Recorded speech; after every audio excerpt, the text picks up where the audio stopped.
All right, so we're gonna go ahead and call the meeting to order.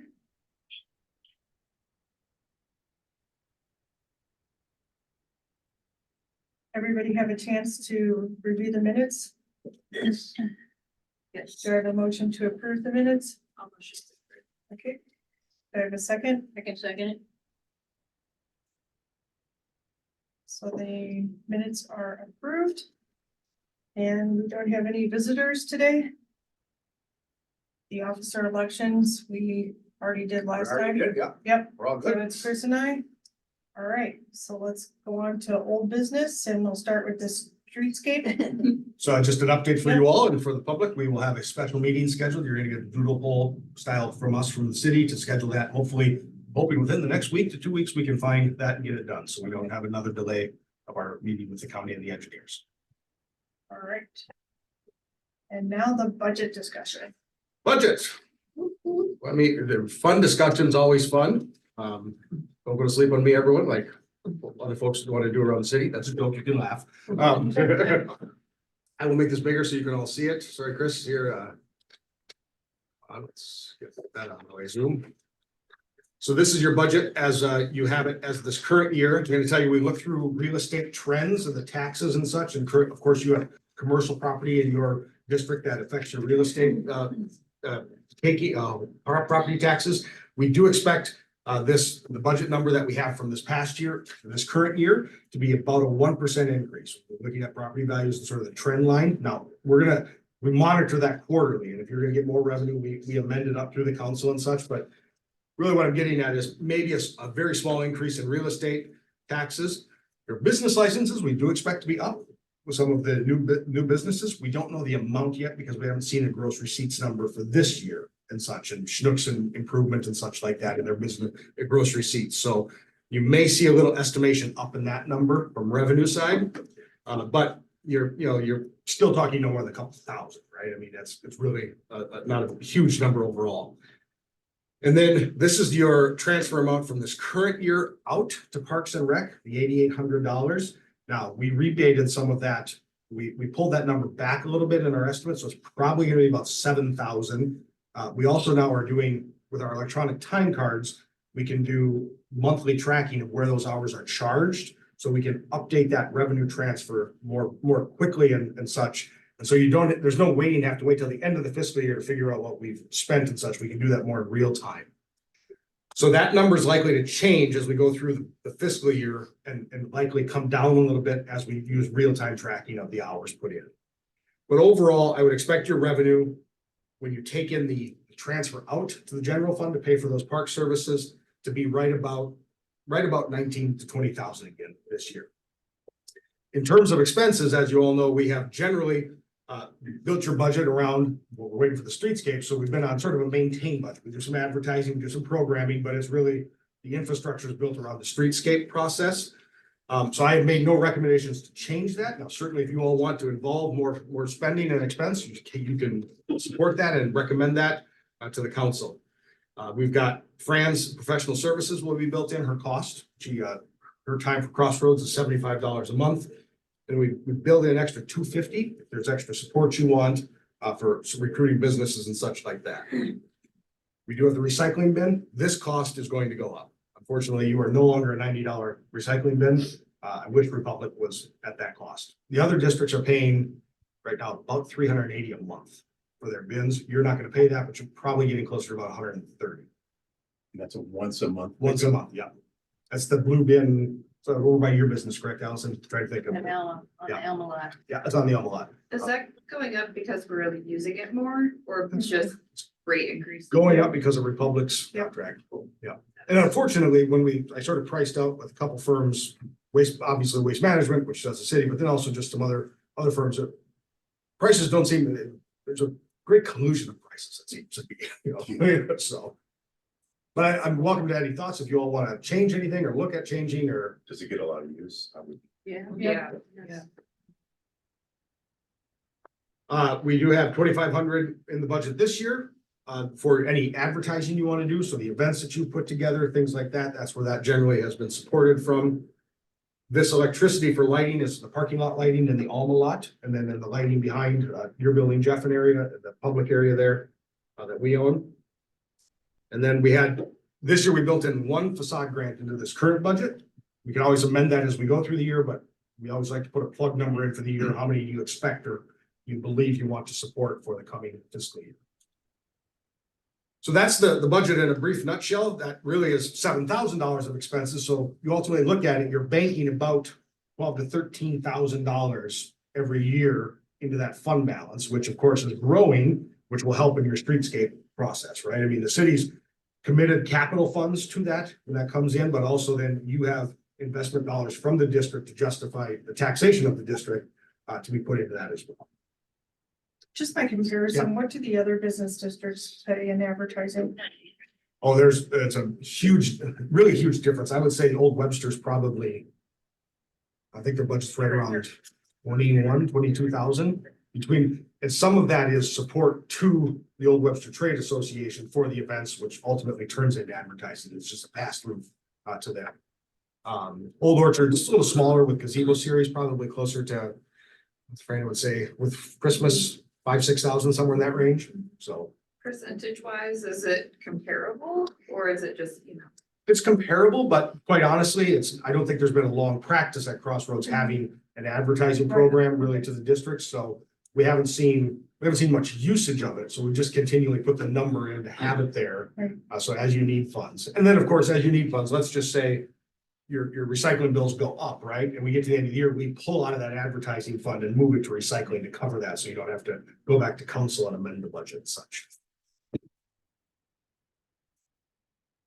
Overall, I don't have any recommendations for change, but this is a great time. This is the time if you want to add certain expenditures, if there's things you want to bench, let's say, using an example, there's a spot you want it, and you want to put it in the budget, now's the time.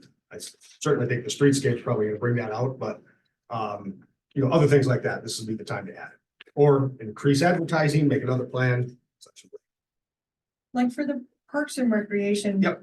Budget on time, for that time that we're doing this streetscape, the actual physical streetscape is occurring.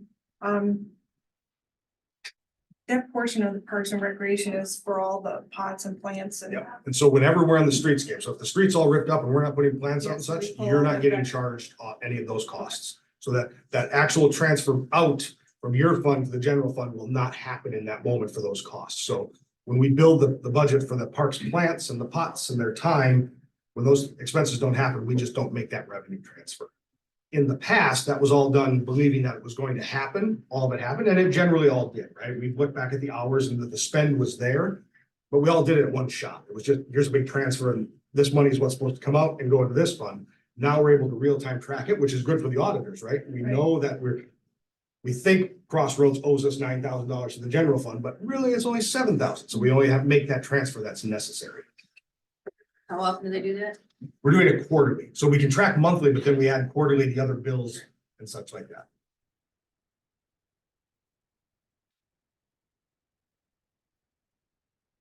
So I think the biggest point of this is, other than, is there anything out of the status quo that you wish to change for this coming year that we talked about from the last meeting and such? And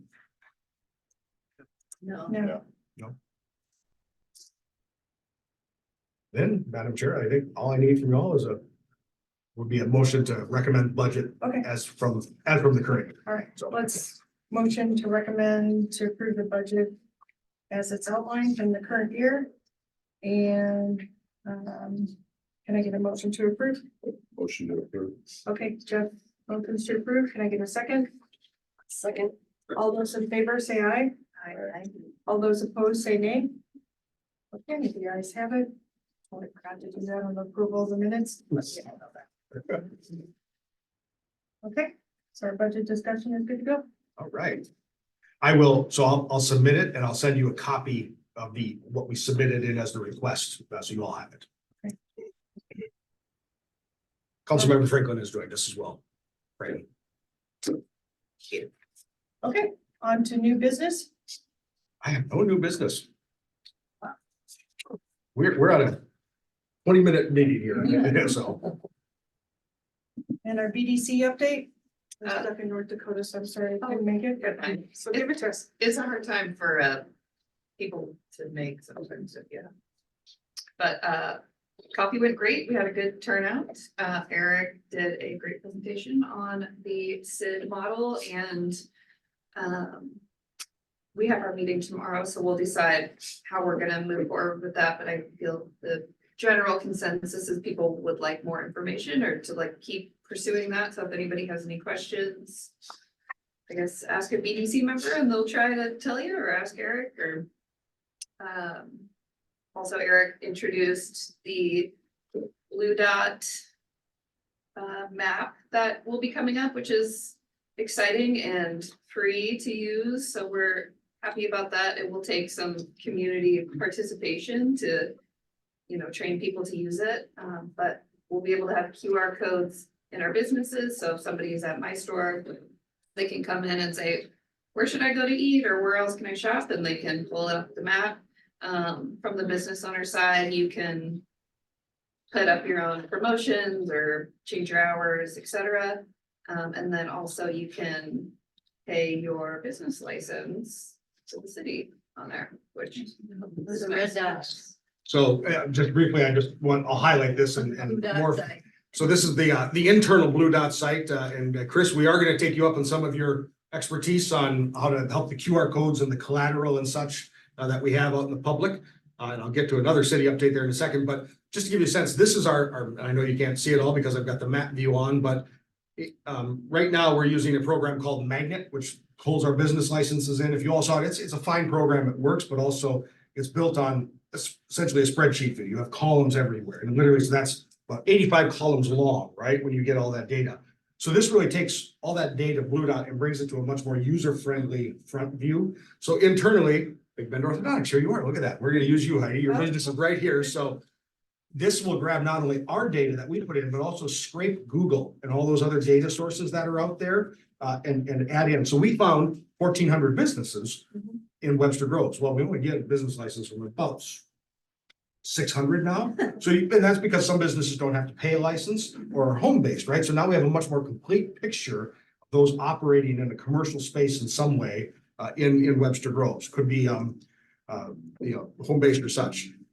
Heidi, what you see here is obviously, it also goes through my email and those emails connected. And so our emails back and forth with businesses are captured. So when Heidi calls me, I go back and be like, instead of searching my email, here's our conversations with Heidi about things. But really to you all as the community, the business community, what you will end up seeing is this, again, internal, but you'll be able to go into your business and update specials, job postings, events, your information and such. It'll all flow through us to be no naughty words get put in and such like that, but I double check. But then there's a map that will become available. And obviously this is populated with every business right now. So you're getting all the red dots, but as you can see, we'll be able to have a map of the Crossroads area and, throw a QR code, which we'll again utilize Chris's help with, and we'll be able to identify all the businesses and those such. And so if people are in Descendant and want to know where do I go get food, instead of having to have staff know Bagel Union, all these places, right there on a map. And we can filter that down to if we just want to talk about food and retail, or if you want to have a services QR code, that all those filters exist. So it's very Google style. It's intuitive. It's mobile friendly on your phones, but it'll give the public a map like this, and we can set up the map zones to be the entire city or certain areas that we're in and such. This only costs the city, it's free to all of you. It costs the city about $2,000 a year, which is a great investment. And all the business licenses will go through this now. You will not have to file paper for a business license anymore. So your renewal letters that you've all been waiting on, you'll get a letter from us, but it's all going to go through this, and you just simply go on, you type in your gross receipts amount for those of you that have to do it, and it'll automatically calculate and show you the math. So you can see it and what your business license will be. You can pay online or you can pay by check still here at the store, at the city hall. So we expect launching of this by next time we meet. So I would expect middle March, we will be seeing this, your group will be right about the time we're launching this year, next official regular. I have to say it's, this was an idea that was kind of came up in one of the previous copies, and it's nice to see that it came to fruition so quickly. Pretty exciting. It's cool. So, and there's nothing against our current system, but we've heard repeatedly, and Chris, your criticism is I will say criticism, but advice as well, was well founded last week. I mean, we've operated in a way of doing business it's been very static. It's been brochures and such like that, which has been helpful and it's good, and we're still gonna do all those things, but there's been no way to reach a whole new segment of the business community that operates in a different way, right? We have people that they don't want to come see us, they don't want to talk with us, they just, what do I owe you? And make it easy. And so, and that's simple. And so this, and then our public right now has a business directory on our website, which is simply a list that we have to go manually edit all the time. So Where does this appear? What's the URL that this is going to end up on? it'll be through the Explore Webster Groves URL, but right, and then also on the Webster Groves mo.gov, but it's right now it's in Blue Dot itself. We have not launched it into the public URL of the city yet. Okay, there's some issues with the Webster Groves website that makes it not SEO friendly, not search crawler friendly, not indexable, that all the work we put into it may not even end up being crawlable by Google or indexable or shareable. So I just wanted to see where it was going to end up. Well, and I should be clear. So it stays in, I'm sorry you're not seeing it, but it stays in the bluedot.io world. So it's an iframe within our website. So it's still a Blue Dot site. Bluedot.io is where the data is housed and such. It's a software as a service. So they're hosting the entire thing. And then essentially we take, Chris is much better at this, but we have an iframe and essentially we embed it in our webpage. So when people go to our webpage, they can get all this, or they can get it from the Blue Dot site. So iframes aren't crawlable by Google or indexable by Google. It's third-party data that's injected into another page that isn't part of it. So what happens is we end up spending all the time and effort, but it can't really be indexed right. So I was hoping that we could talk to Blue Dot and have it exported into a different type of structure. Is there anyone there we could talk to? Because a lot of the value gets lost in the functionality of being able to pay taxes online and things like that. I'll give up the ability to do that to have a better directory if at all possible. okay. I will, we'll schedule something. I'm happy to talk to you about it. Are we doing anything to promote that? That's right, council member. Yeah, so we're finishing the final build out the backside. So it'll go out to the businesses and in terms of the licenses and the ability to affect the directory from the business side. Next week, that notification will go by email and letter to all the businesses. And then it's really conversation with the BDC tomorrow is, what kind of zones do we want to create? And all the districts, I'm gonna say the city's gonna default to Old Webster is gonna have an Old Webster QR code, and such, but it's really all those other areas of town. Do we make a Yorkshire Crossing? Is there a Watson, or is it just simply we have 3 for the business districts and then the rest of it's one city, and one of those collateral points that we need to create. I think we're waiting as BDC makes some recommendations tomorrow, and then we really just move into that. What are those map views that are going to be pulled up when those QR codes come up? But it'll roll out. I'm all within the next 3 weeks. Excellent.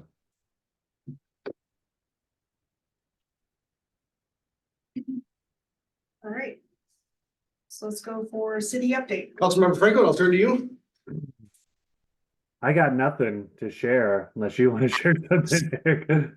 Well, we obviously have some big things on the ballot, thanks to Allison. She has already read through all the charter amendments as she reported this morning and such. So remind you all, there's 10 charter amendments.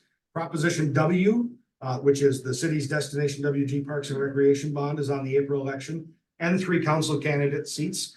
I did want to point out MSD has one of their propositions is Proposition W, one of their tax rate increases for sewer and storm drains. So you're going to see some education from the city highlighting that fact. The sample ballot is very clear. It says MSD, Proposition W, but we appreciate your help, whatever you feel about the proposition. And our job is to educate, helping folks delineate the difference between the MSD Prop W, because that is a tax rate increase, and the city's Prop W, which is not a tax rate increase. So it's a big distinction we have to make for voters. Regardless of yes or no, the city does not advocate a yes or no position, but that's a big distinction to make between those 2 issues. Webster's is a bond. Is a bond, yes, yeah. So, and it's relevant if you're looking and reading, but obviously we know some folks will not know what's on the ballot until they get to the voting box, the ballot box on Tuesday, the 2nd. We also, the council has we've started work on the budget, obviously internally. The council has set their budget schedule. We will, and Madam Chair, you're gonna love this. The council has, instead of having everyone come for an annual report like we did last year, which is a little PowerPoint presentation, there's gonna be a standardized form sent to you all to fill out for a small report. But then all the commissions and boards are gonna present on May 15th in a special council meeting tied with the budget. So if there's any budget requests, they could be presented at that time. So it satisfies both a budget request and the annual report. The location hasn't been set yet because it's court night here, so obviously we can't move the court. That's a requirement to be here. So we'll probably be at the library or the rec center, one of the two. But your budget will already have been presented, but obviously we do want someone to appear from the body, so. And we'll send that out. All right, And Officer Sergeant, is there anything from the parking's good? That's what I heard. I know. Love the two cone, everything clear there. Yeah, things are running smoothly. Permanent solution with that, but the cones seem to be. Yeah, they do. It's awesome. They stopped running over them Yes. Yeah. after a couple days. And it's two cones because I don't have any more. With all the rest of us. Isn't it funny, because if you put the sticks out, I call them the sticks, those little plastic things that sort of zip tie down or screw into the pavement. They run right over those, they continue to run over, but you put two cones out, sooner or later, they stop running over things. Yeah, they did for a couple days, but then they quit running. We're over. trying to do this, right? But we haven't gotten anywhere in St. Louis County yet to do like hash marks. So. So they do that on Big Bend, put the cones out? Is that where they're? Right at that corner in front of the bagel shop, so where you're not supposed to park, where everybody's parking, it's so hard to make that left turn. They're still squeezing in though. I've seen a couple, one parked behind them, one moved them and parked in front of them. I saw a moped in there one day, I giggled at that, I was like, Yeah. I'm not gonna But complain for the about a most moped, part- so. For the most part, they're So doing. streetscape's gonna be important there. Yeah. Whatever we Absolutely. do there. Yeah. Giant pot. or Do a lot something. of accidents happen there, or is it just a near miss like all the time? No accidents, I know. but- Oh, that's good. Yeah, I mean, within the intersection is a little different, but Yeah. yeah, I don't know anything. I don't know of any situation we've had where a parked car has been hit there. That does remind me, I'm sorry, just briefly, on that intersection, and I don't know where it got stopped up, the temporary improvements to the sidewalk, we talked about that with the children, students crossing and such. I came up with the mayor yesterday, so we've reinstalled that question over at Public Works. Where's that at? How are when are those going? Obviously, we're moving towards the end of school season, but either way, it would be helpful, to know where we're at and how we're gonna get those, in the intermediate between the construction, before the construction, so. So I'm And just- hopeful that will be quickly turned around. And just for an update in our business district, Lark is going to be leaving. And so those two storefronts will open, right, Lark and the little. Yeah. So Little's moving down to Orchard, yeah. And so, and do we know if anybody's living there yet, do you know? They have had meetings with a few people, but nothing official. I can tell you that Pat's building's under contract again for the third time. Hopefully this will fly. You know what it is. Yeah, but I can't really talk about it. It is another existing business in Webster that would be moving there, and for us, it's a good use. Not a restaurant, not heavy traffic, but Not a bad clinic. keep your fingers crossed. Is it a drink club? Another drink club? Another drink club? Yeah. Yeah, no, like, you just want to see me totally lose it. Yeah, they have put on their website that they can't find anybody to do their routes yet, so. Whatever. So. Oh, yeah, this was our find, yeah. Yeah. It's been on their website since 1982 when we were meeting. Yeah, exactly, so, awesome. Okay, does anybody have anything else? Any new, when you say new business, any new businesses, anybody in the Webster that were, There's been a lot of migration in and across the districts. Obviously, I think you're gonna see some more and some big names that have closed. Weber's is obviously closing down, you all know that. Right. There's been no notable new business registration that, there's been a couple financial, another Edward Jones coming. So I don't say that to be mean, it's just, I'm like, we have a lot of Edward Jones in this city, so. And they're looking to do another one. Exactly, right? I mean, so we've got those kinds of business, but nothing in terms of retail or such that's notable. Eric, where are we on, you were gonna send out a Google sheet on our wish list for the streetscape? I will send it out today. I'm sorry if you haven't got that. yeah, that one out. I did, okay, we'll resend it, and make sure you get it all, so. Okay, so our next meeting is March 20th. Everybody good with that? We will not schedule the special meeting on the Ides of March. I always avoid the Ides of March. Great. And motion to adjourn? Anybody have anything else? So a motion to adjourn? I'll motion to adjourn. Second for that? Do we have a second? All those in favor? Aye. Aye. All Aye. those opposed? Sitting, okay, we're ready to go. See Thank you in all. March. Thanks, guys. Thank you.